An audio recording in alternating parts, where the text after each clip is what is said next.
to which my team of medics all agree.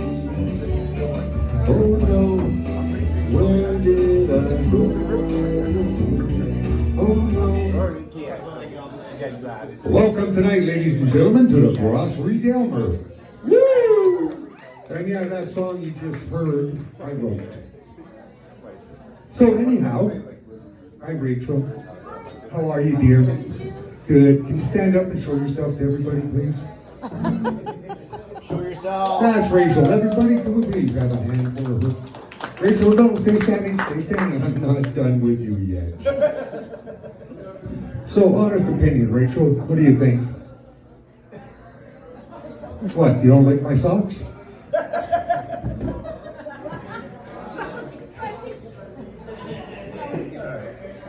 Okay, no, it's okay, you can sit down here. Alrighty, folks, so my wife Amanda and I have been together for over 30 years. Thank you very, very much. I promise you, I absolutely promise everybody, it's been the absolute best 20 years of my life. And the only reason our relationship has lasted so long is because what's mine is hers. What's hers is hers. But she does like to surprise me. One night she hopped in the shower and she came out. She was wearing like a nice little tiny kimono, and I love her in that. And she looks at me. She goes, "What do you think?" I said, "Well, what, dear?" She goes, "Brand new look, same great taste." She shaved. But when a woman shaves, you have 2 days only to get down there and enjoy the nectar of life.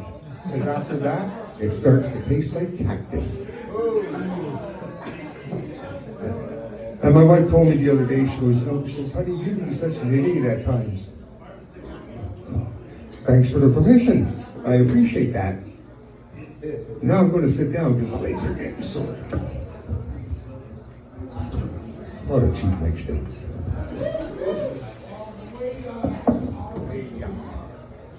So I'm at the age of my life where I'm literally begging for sex now. And I know that I frustrate her, I bother her so much with it. One night she turned around, she looked at me, she goes, she says, "Okay, piss on it." I thought, well, that's a rather strange request. And then after that, I'm thinking to myself, well, you know what? I said, "Honey, let's keep things fresh. Let's keep things rolling along and moving. Would you like to try some anal sex?" And she looks at me, she goes, "Fuck that shit. That's the spirit."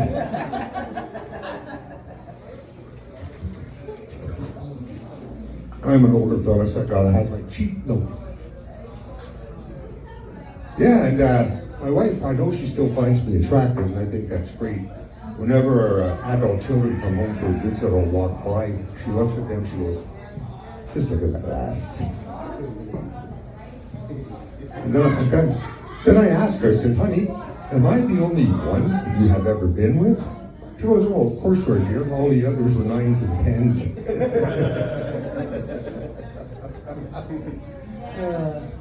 Last week, we didn't speak for 3 days. It's not that I was being immature or anything like that. I just didn't want to interrupt her.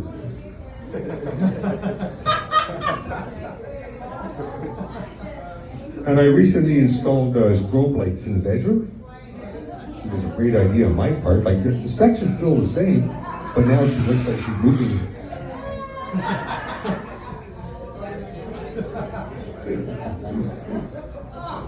So then I asked my wife, I says, "Honey," I said, "if I go in the washroom and what do you guys call that? Man grooming? Man grooming, right? I said, if I man groove and I wash, wee willy really, really well, would you suck it?" She says, "No, not a chance." I said, "Yeah, that's what I thought, you dirty cocksucker."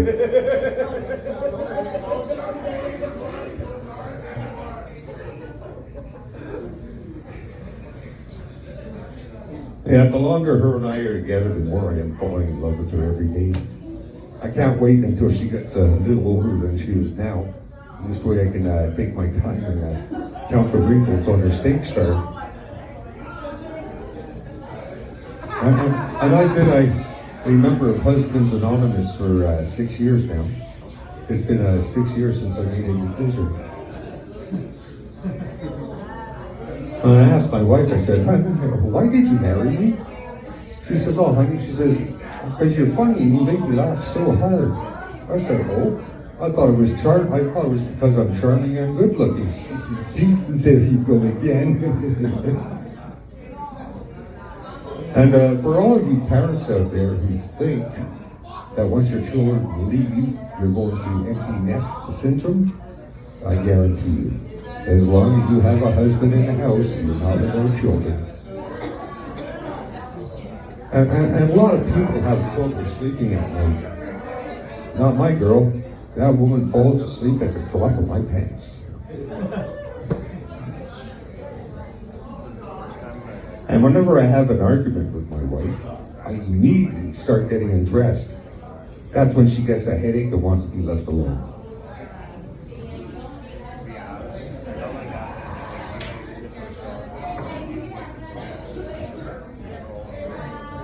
So, what do you guys think about masturbation? Woo! Yeah, it's a rather touchy subject, isn't it? What do you guys think about oral sex? No. It's all a matter of taste.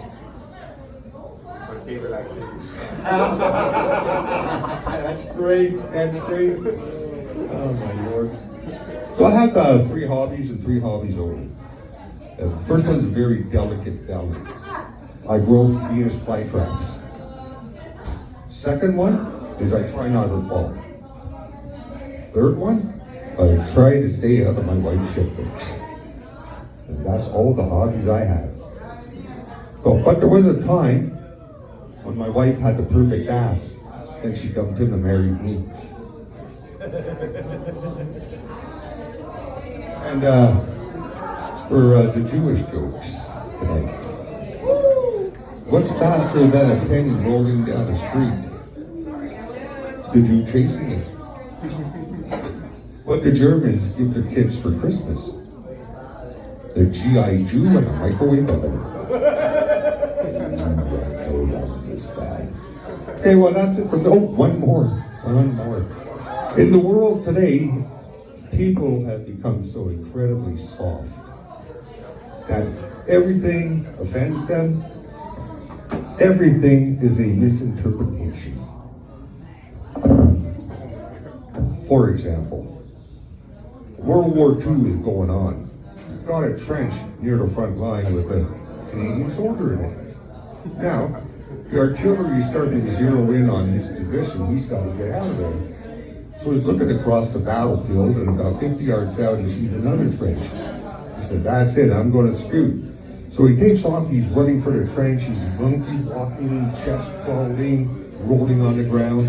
He finally makes it into the trench, exasperated. He looks up to see this great, big, native Canadian staring down at him. And he's thinking to himself, "Well, I'm fucked." And then he looks over at the uniform, he looks at the patch on the arm, Canadian flag, and he's like, "Oh, thank God, brother. We're on the same team. It's never good to see you. I've been alone for so long." Native looks at him and he goes, he's like, "Oh, great, he doesn't speak a word of English." He says, "I know, I'll try like in the old Roy Rogers movies, I'll use sign language."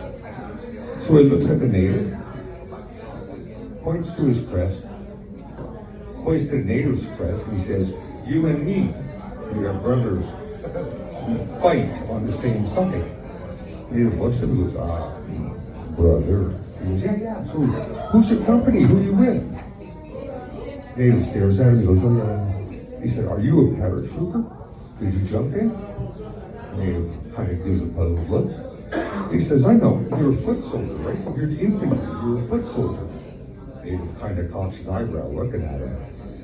He says, "Oh, artillery, big guns, boom, boom, boom, big guns." Native goes a little pale. He says, "I know." He says, "You're an observer, you're here to look." And with that, the native up out of the hold, he goes running through the woods, dives into a river, and swims 2 miles down to headquarters. Now, the poor bugger's being brought up on charges of desertion. And the chief of the band walks in because he's the only one who can speak English and translate. So, Chief looks at me, says, young brave, you tell Chief what happened, and do not speak like white man with forked tongue. And the young brave looks at the chief, he says, Chief, he says, soldier jump in my hole. He points at the colors, and he says that we are brothers, and that we fight for the same side. And I look at him, I go, brothers. He goes, then Chief, the crazy white man looks at me, and he says, young brave, tonight when the sun goes down, and everybody leaves, I'm gonna fuck you up the ass till your eyes pop out. And that's my set, folks. Thank you.